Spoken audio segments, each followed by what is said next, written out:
Welcome back to Restless. My name is Father Joseph Gill, priest of the Diocese of Bridgeport, and you've joined me and Joe. That's it. That's all we got tonight. Everyone else was busy. These young adults, man, they're so busy.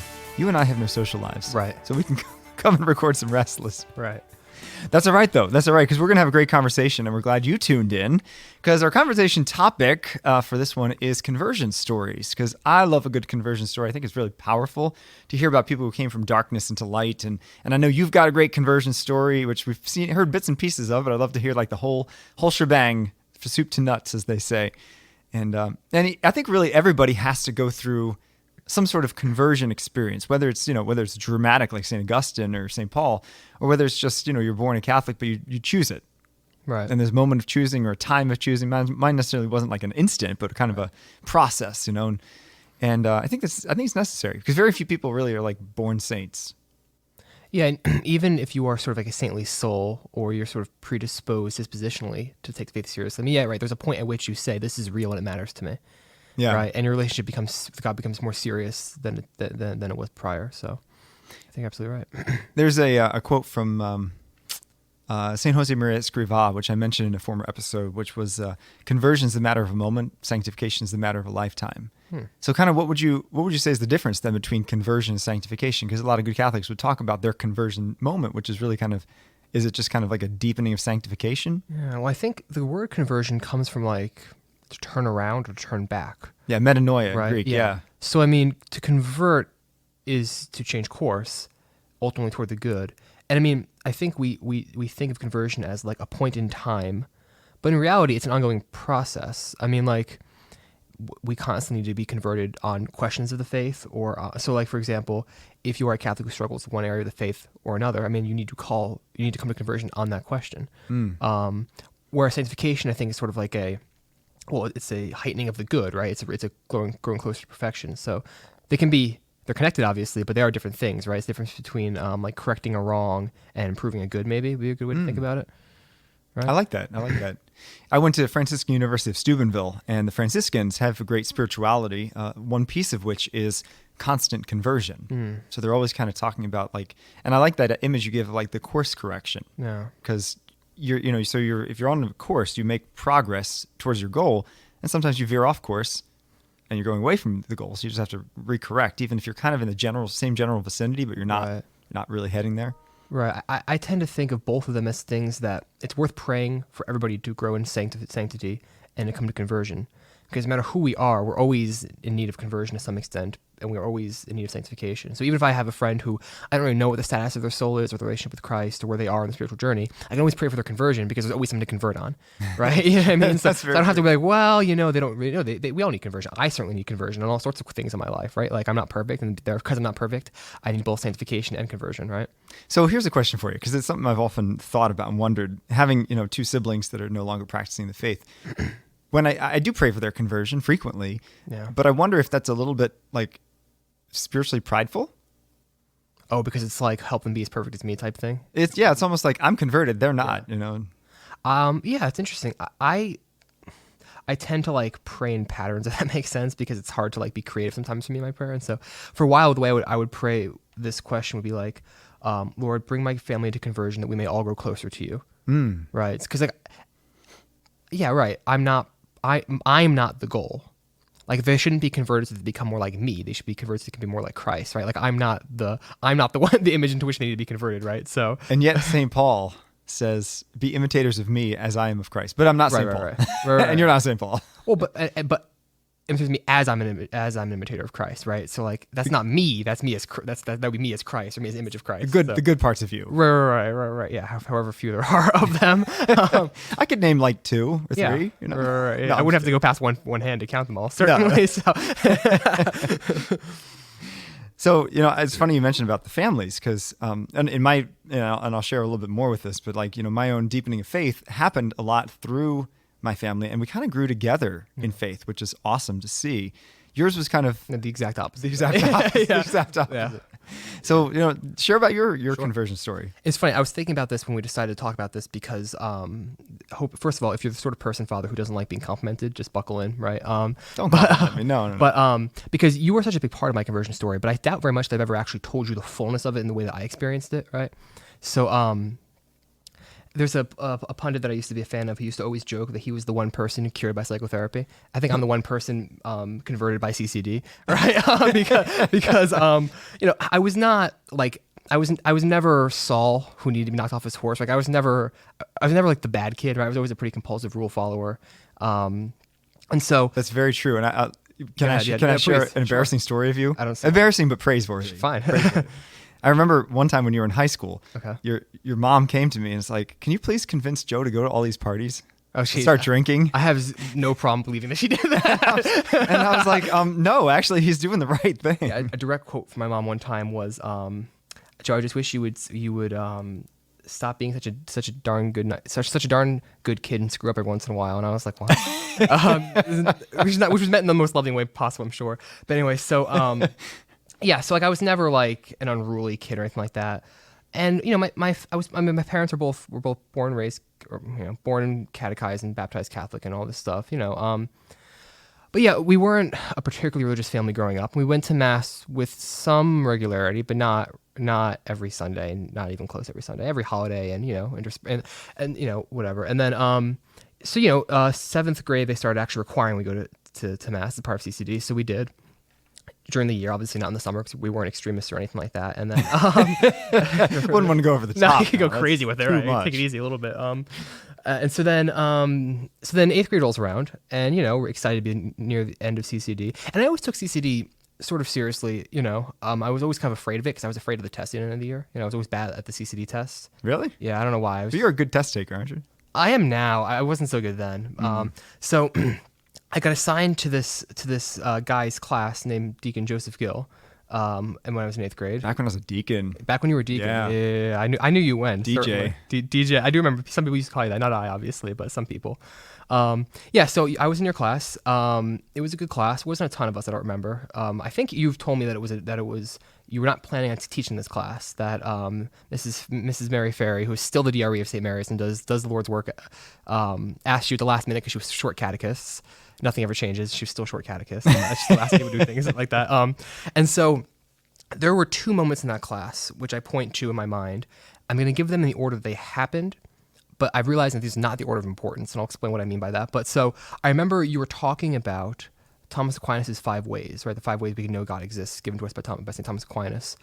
And you gave us, I think, the argument from motion, the argument from causality maybe, and then intelligent design. Yeah, those are the 3 A's you use. And I don't remember which one it was specifically, or maybe it just was all 3 of them together, but hearing it phrased that way, just something clicked in my mind that like, oh yeah, like God actually is real. Not that I ever necessarily doubt, like if you'd ever like said to me at some point in my life, do you believe God exists? I would have always said yes. But it clicked with me not just that he was real like in the abstract, but rather he was real in a real way, like it mattered to my life, right? That had implications.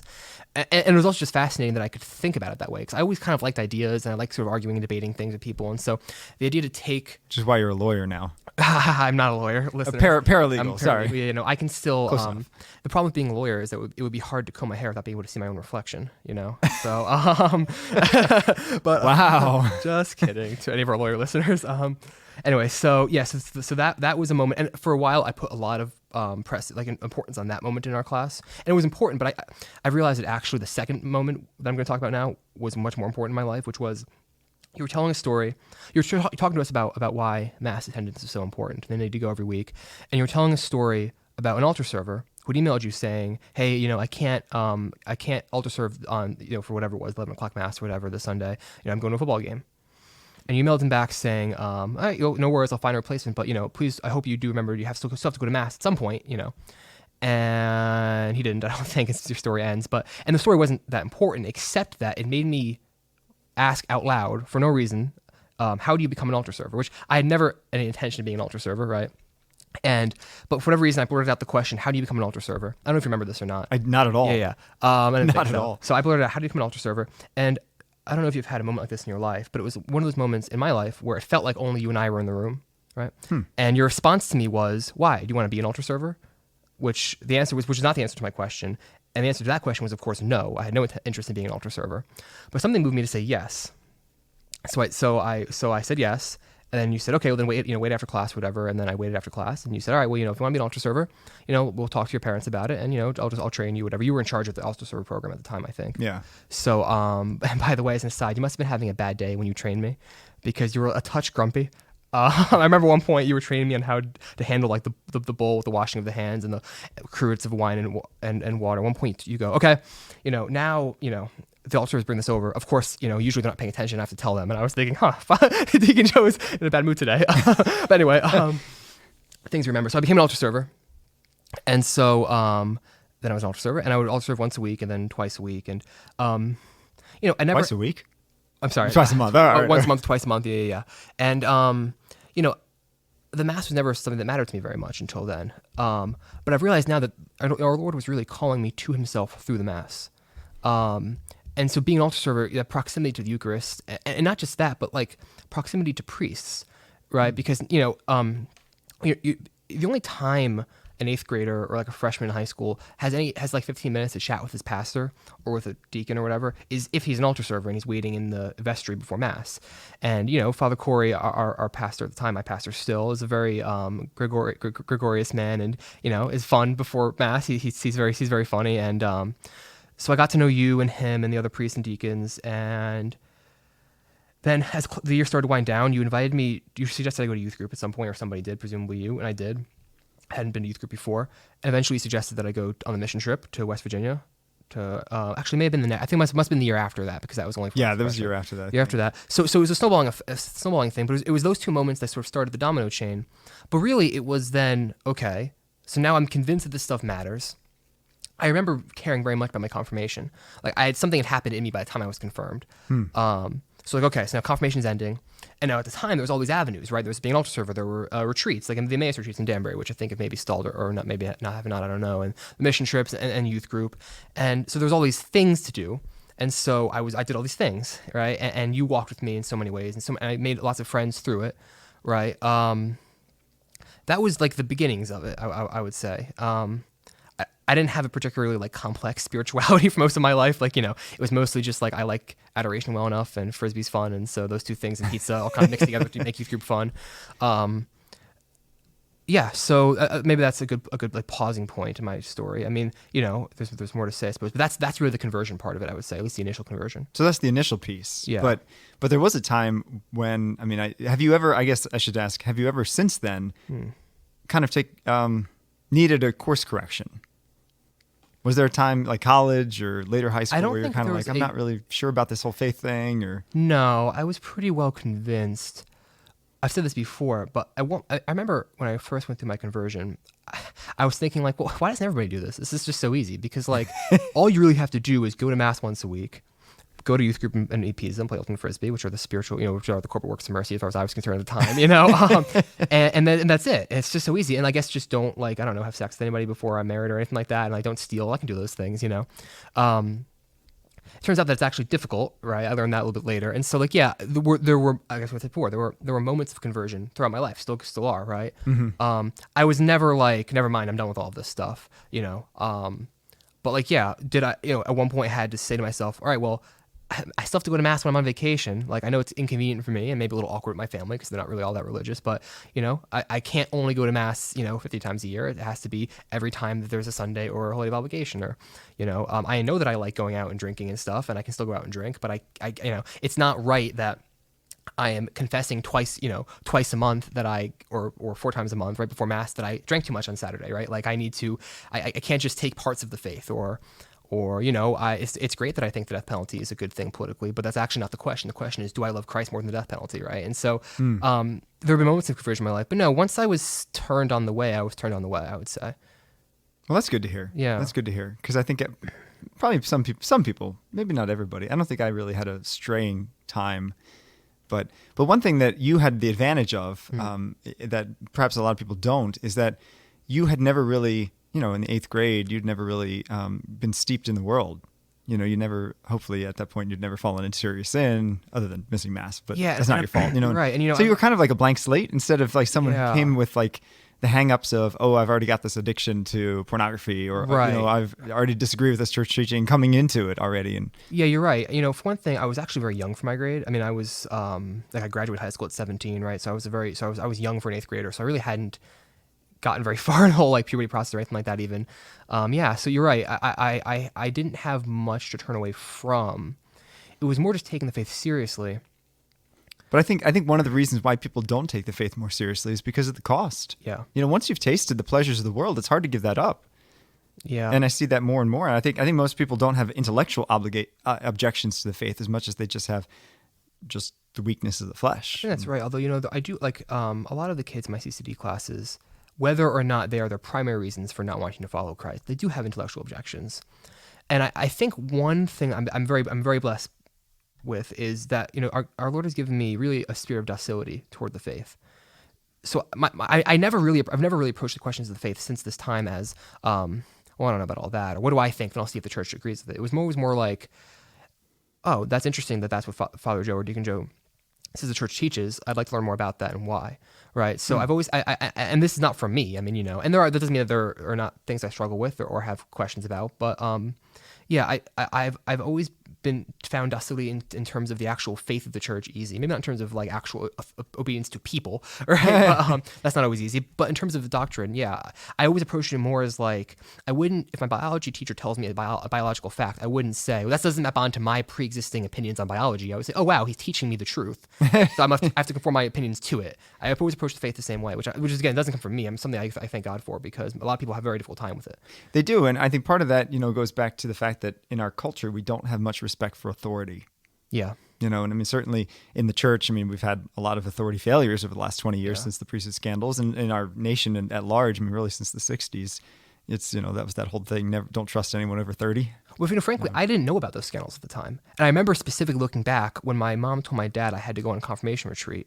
I remember specifically him saying, well, he's not going to be alone with any priest, is he? And I was thinking, what is this guy talking about? I had no clue what he was talking about until much later. So that's another thing. I was very lucky in that I really was naive about a lot of things, and I had no clue that there was a reason not to trust members of the clergy. Yeah. You were wearing a collar that was good enough for me, and you weren't like, a sort of like stuffy old person who was just like yelling at me, right? Like, you clearly believed the stuff you were telling us about. You showed us those like sort of corny Christian rap videos, crap like that. Lecrae is lit. Yeah. Sorry, lit. He might be. I don't know. 2018. Yeah, you're really dating yourself now. But yeah, so I mean, I don't know. I enjoyed our class very much, and I enjoyed getting to know you better. And you took an interest in me after that class, and that's something that like I'm grateful for, because as now a CCD teacher, there are lots of kids who I really wish that I could like have a deeper relationship with and try to like mentor. But I feel awkward about like, okay, here I am, this 23-year-old. And it's like, how do I mentor an eighth grader without it being like a weird, because our society doesn't really have room for these sort of like non-familiar relationships, right? Yeah. So, but you weren't stopped by that, and so you and my family and I would go hiking, stuff like that, and youth group and stuff like that, and yeah, you weren't afraid to kind of be vulnerable and to put yourself out there with somebody who really needed it. So, but it's interesting. You look back over history, and there's been a lot of times that a mentor relationship caused a conversion, and the one I'm thinking of is I can't remember his name. I'd have to Google it. But Pope John Paul II was more or less, his faith was deepened and personalized because of a mentor. He was a layman who wasn't married, who he would have these spiritual discussions with young adults, and they would just gather him in his apartment in Poland. Yeah. And it was because of that Karol Wojtyła at the time started taking his faith a lot more seriously. So I think that mentoring relationship is huge in conversion. In fact, Thomas Aquinas said that the best way to convert someone is take them by the hand and lead them to the truth. That's interesting. Before we turn the mics on, you and I were talking about how sometimes sort of the need to like bureaucratize and manage the church's like evangelical mission gets in the way of that evangelical mission, right? And so like, yeah, I wasn't converted by a 5-step program or by a video series or by something that came out of the bishop's office, right? Like I was converted by you, right? By the Holy Spirit working through you and by a relationship with you and with people around you. Right. And like, I don't think like I'm a huge fan of and grateful for the work of people like Father Mike Schmitz and Bishop Robert Barron and all these people. And the videos are great. And I recommend them to my kids. But ultimately, like those videos alone aren't what bring people to Christ, because it's relationships that do. It's that I trusted you and you took interest in me. I was talking to a priest in the diocese, I was talking about how not just you, but there have been a lot of people in my life, like a man by the name of Brother Sean Salmon, former Vicar General of Superior General of the Marist Brothers, and he's in Marist College where I went to school, and he and I have this great friendship, and he's 75, and the priest said to me, we tend to value the relationship with older people the most because we know that they don't gain anything by our friendship. Like there's nothing transactional about a relationship between a 23-year-old and a 75-year-old. Like he gains nothing by my friendship, which means I know that he cares about me as a friend. You gain nothing by taking me under your wing when I was in 8th grade. I had nothing to give. No, I would. Which meant that I knew that it was about me, that you cared about me as a person, and not me as like a mark or like me as a tally on the conversion board. You know, you know what I mean? Yes, but I mean, I will say there's two things that I gained from the mentoring relationships that I've been very blessed to form. One is, and it's not a tally, but you do as a priest want to see some fruitfulness in your ministry. Yeah. And when I look back over the almost 10 years of being a priest, I think, there's a lot of people that I've lost touch with, a lot of people that I've, mentored and they've left the faith and not been interested. But then there are a few that I'm like, wow, I can see real fruit from that. Mm-hmm. And that is a sense of accomplishment, and I think God wants us to experience that. And that came to me in prayer the other day because I was praying the glorious mysteries of the rosary and thinking about the resurrection, and Christ went through such an agony and suffering so much. He probably wants to have that same experience of seeing fruit from his suffering. And I was just praying. I was like, Lord, make me the fruit. Like I want to give you happiness, Lord, by what you're doing in me and by what, I want you to look down and be like, yeah, my sacrifice wasn't wasted because of that person and that person. Right. And I think it was to Saint Teresa of Avila, I believe, that Jesus said, if I would create the entire world again just to hear you say, I love me, I love you. So, I mean, that's how much he wants to see that fruit. So that's one thing. But the other thing that I do get from the mentoring relationships is, honestly, it's inspiration. Mm. And I've been very inspired by your story and the story of so many other young people who are living their faith amidst difficult circumstances and the depths of prayer. And particularly, I mean, I think just this past Sunday, I was over a family's house for Mother's Day. And so now when we're recording this episode. Yeah. But I was having this conversation with their 15-year-old son, and he's very, very advanced in the spiritual life, and we're talking about holiness, and he was asking about he wants to be this great saint, and he was talking about I have to embrace the suffering and everything, and I walked away from that conversation thinking, man, I got to start getting more serious about my own holiness because here I am being trumped by this 15-year-old. Like I gotta take this more seriously myself, and so I do get a lot out of it, without a doubt. Yeah, that's a good point. And of course, I was talking about there can be a kind of friendship among peers where it's like I'm friends with him because I like the friend group he hangs out with, and I want to be invited to things, whatever. Which is obviously you weren't getting from me when I was in 8th grade, right? You're right that no, we get a lot out. Like I said, I've only been able to do this in a limited way so far, but there've been a couple kids in my CCD classes. Some who I was like, yeah, like this kid is into it. Like they're getting it. The Spirit's moving in them. Some who sort of catch me by surprise, but who I can see the fruits of it in. And that is inspiring.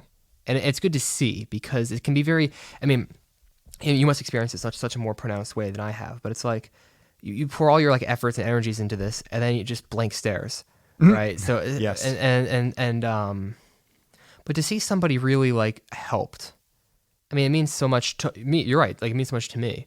But it goes to show you too that like you don't like God's just funny, right? Like you have a weird story that you never would have predicted when you were my age that you would have been at St. Mary's in Bethel, right? Oh yeah, no way at all. And when I first walked into your class, nobody on earth would have expected like, yeah, that kid's gonna be recording a podcast for the deacon someday and teaching his own CCD classes and all the other things, right? Like.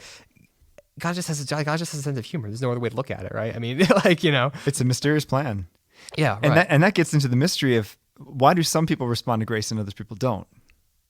This is the hardest thing for me. And you and I have talked about this because you told me last time we spoke that God gives everybody enough grace in their life to be saved. Yeah, that's church teaching. Yeah. So I have faith in that.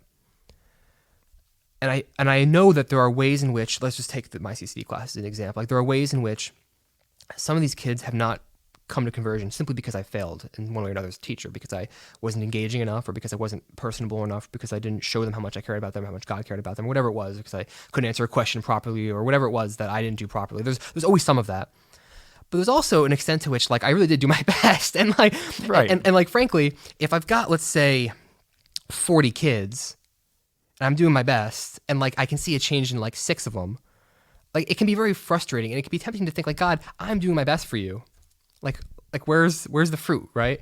And it makes me think like, yeah, why do some kids respond? Why did I respond to your class and so many others didn't? I mean, one kid, I won't say his name, but you know exactly who I'm talking about, I think.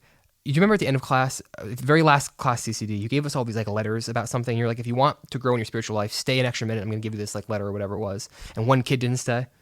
Oh yes, I do remember that. He was at our confirmations last Wednesday. It was some family member must have been confirmed. I was watching him be in a picture, and I was just thinking to myself, wow, we had the exact same CCD teacher. Went to the same parish. Went from the same town, with the same high school. He is one of the most militant atheists I know, who isn't like a professional atheist. Wow, At least really? was in high school. Really? And here I am recording this podcast with you. What was different about my experience in that class than his? You know what I mean? What do you think? Well, I think one factor, and particularly with this kid, but I think in general as well, is our woundedness. Mm.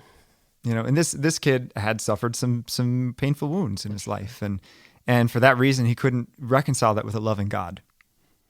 You know, and I think some people maybe have the wrong expectation of God. They expect God to make the world perfect for them. I can understand that. What I can't understand is ambivalence. Like, okay, so a kid, one of his parents died when he was young, or his parents getting divorced, or he has all kinds of chronic health problems, and he can't reconcile that with a loving God. I can totally get that. What I don't get is when I'm like, God came to earth as man and died for you, and then represents himself to you every Sunday in the Eucharist, and you're like, is it almost time to leave class yet? Like, that's what I really don't get. It's like, I don't know how to make this sound more important or crazy to you. Like, this is great. This is so important. And this is amazing. Why don't you care? You know what I mean? That's what I have a hard time with. You know what it is? Because I think it's a uniquely Western modern phenomenon, because we don't have any felt needs. If your life is going perfect, you're happy just in general, you know, you're doing great in football, you're, you know, have enough food on your table, and your family's generally happy, you don't feel like you need anything else to make you happy. And so why would God be important in that, you know, God's really supposed to be our happiness, but if you're already happy without him, what does God add? That's a good point. And you know, the other thing is like, why would you need God's mercy if you don't think anything's really wrong? Well, that's true too. I mean, we all have sort of like become converted to what I call like not Hitlerism. Well, I'm not Hitler. And so like, therefore, I'm basically a good person. Like, I haven't yet stabbed somebody today, or like cheated on my wife. Right. So like, I'm basically batting a 900. It's like, well, no, actually, like C.S. Lewis has this line that the better you become, the more you realize you're not so good at all. It's obviously not how he puts it, but it's like the holier you become, the more you realize you have so much further to go. Sure. Like, somebody who's totally rejected the moral life entirely has no idea of how bad they are, because there's nothing to measure it against. Right. I think a lot of kids, especially, it's like, well, I don't do anything that wrong. I mean, like, I'm a nice middle-class person, nice middle-class town, and I go to school and I try my best, and I'm nice to my friends. I don't beat people up, and I don't steal from my parents or lie or blah, blah, blah, blah. So what? So if I cuss, or I look at pornography, or I, you know, skip mass, or, you know, don't pray. It's like, what does it matter? I'm basically good. It's like, you're not basically good. Like, you're basically terrible. We're all basically terrible. Like, you need to, like, we need to go back to Calvinism. You are in need of God's mercy. Dung heaps. That's right. No, but seriously, like, you are in need of God's mercy. Like, don't think you're not. Right. Right. I'm in need of God's mercy. Don't think I'm not. You know what I mean? Because if you don't know you're a sinner, you don't need a savior. Right. And Jesus came to save us from sin. Like, what's the whole point of Jesus' mission? And I get sin, it. really. I get it. It's like, well, I'm praying. I don't hear anything back. I get that. I really, really do. I really get that. That's not the point. That's not the point. Right. I mean, God doesn't stop loving you because you can't hear him like a movie, right? Like, you know, I mean, he still loves you because he loves you. Like, it's a theological truth. Like, he loves you. I mean, God doesn't sound like Morgan Freeman. He must. He better. Otherwise, I want my money back. That's right. Yeah, no, absolutely. And that's another big one is you know, we live in a world that's very scientistic, and I say that very specifically, not scientific, right? Because science is great and science is very complementary to faith, but scientism is that the only thing that really exists is the material world and things we can measure, right? So how can I believe in a God that I can't measure or see or taste or touch, right? And so because we've lost the idea that philosophy and theology can also be sources of truth instead of just myths. and instead of just opinions. And opinions, Like so yes. much of it is well, that's what you believe. That's nice. Like I remember one time I was a very fun person in high school, as you're about to learn, because I remember one time I was in high school. He was. I knew him back It was then. a Friday in Lent, and one of my friends, who I knew to be Catholic, sat down at the lunch table with meat on his platter. And I made some joke about him being like a heathen or something like that. And I must have talked about religion one too many times for this to connect me. Finally, he turns, he goes, "Joe, not everyone is Catholic." And I was like, "No, but Sean is Catholic." And it's like, it's not. I think Bethel was like 70% Catholic anyway. Yeah, it might have been 71 by the time I left high school. But like, it's not these things. That's a trivial example to some extent. But it's like, it's not, oh, this is my opinion, this is what your opinion is. It's like, no, this is my claim about truth. Right.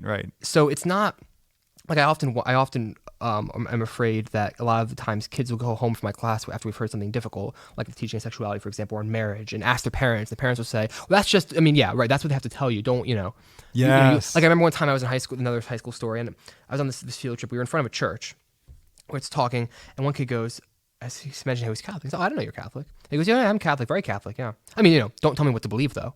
And I and one of my friends, if someone else look at each other, and he looked back and the friend goes, Isn't that the whole point?" It's like, yeah, like it's not. The church has a truth claim. It has authority on The it. word religion comes from religare, which means to bind again. So Right. like a ligament, binding. So you're binding yourself to these truths, Right. that which you're freely adhering to. And if you want to believe something different, be Anglican. Right. Yeah, or find a church that fits your beliefs rather than be Catholic and disbelieve half the stuff. So. We've actually totally run out of time. Yeah. We had so much more planned. More next week. But that's all right. More next week. Stay tuned. Thanks so much for joining us on this episode of Restless. I think we make a good team here. Yeah. Forget the rest of them. Honestly. Exactly. Sorry, exactly. Paul. We hope you've enjoyed it. Yeah. You can find us on Veritas Catholic Network, 1350 AM, and also 103.5 FM. Ta-da. Tune in next time.